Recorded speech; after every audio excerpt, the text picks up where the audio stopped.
talk on the balance of the earth. Well,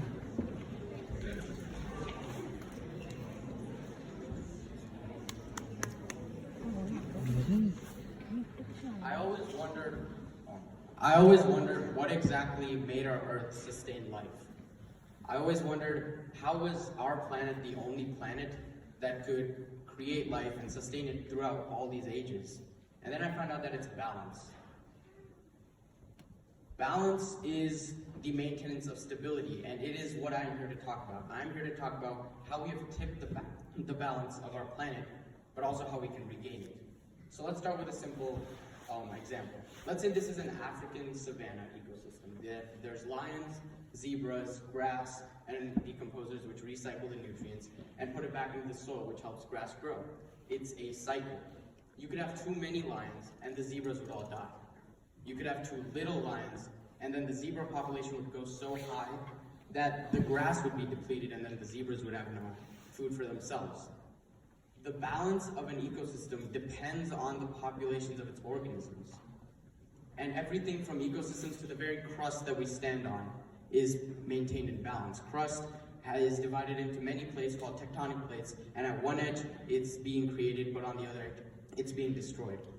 Even the oxygen that we breathe is part of a cycle that is in balance. And if we have too much oxygen in our atmosphere, our world would be lit on fire, but too little, and we would all perish.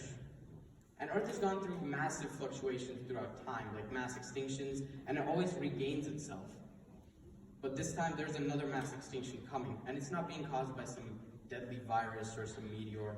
It's being caused by humans themselves. Humans have been using resources and creating so much trash on this planet that we are causing many imbalances.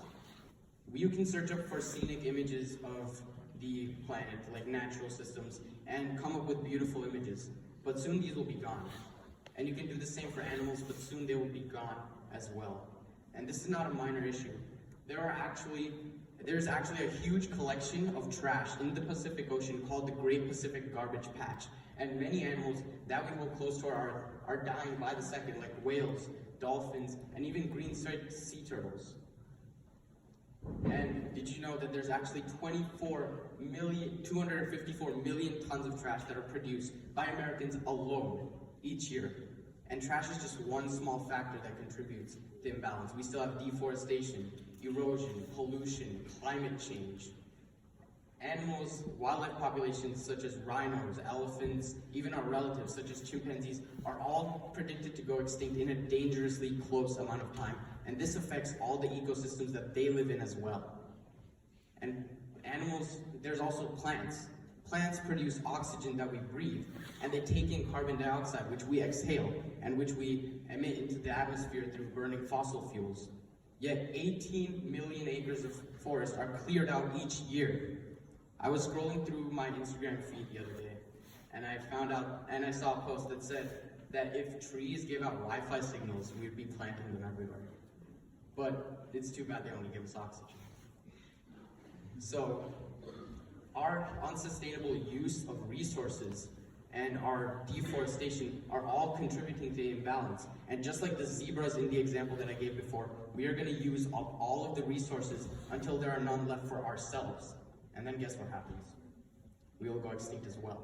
So what can we do to stop this? You've heard this phrase a million times, reduce, reuse, recycle, but it really is not being practiced to the extent. I did a survey and about 60% of the people said they didn't even think about recycling. I come to school every day and I see many students that have plastic water bottles and I don't know if they recycle it or not. And so plastic bottles, you can buy metal water bottles like I have and they're cost less because you only have to buy them once. They take up less space and they also have no environmental impact. All you have to do is clean them and refill them. And the same applies to metal straws. The same applies to plastic straws. You can buy metal straws, and all you have to do is clean them. Last year, I also found out that the meat industry itself produces the most air pollution, water pollution, deforestation, loss of biodiversity, climate change. And so since last year, I've been vegetarian. Now, I'm not asking you to change your diet, but even reducing your consumption of meat and dairy will help slower the process, slower the rate of imbalance by a lot. And there is good news. There are NGOs, several NGOs such as WWF that are helping. Several celebrities such as Leonardo DiCaprio, Mark Ruffalo, Natalie Portman, James Cameron, they're all helping and they're all huge environmentalists, but this is not enough. We are the majority. We the people hold the power of change in our very arms, but it is our choice whether we can use that power or not. Because in the end, no one's going to come here to save us. No one can save us but us. If we do not change our lifestyles for the better, no change is going to happen. We got to remember that this planet is not just for us. It is for all forms of life. It is for our children, and then their children, and then their children. So let's not take this gift of life for granted. Let's start treating this gift with respect. Let's not use as many resources as we do. Let's not produce as much waste as we produce. And let's start treating this planet, not treating this planet like a grocery store, like a landfill, like a reservoir of unlimited resources at our fingertips, because it is not. Let's start treating this planet like it is our only one, because it really, really is. Thank you.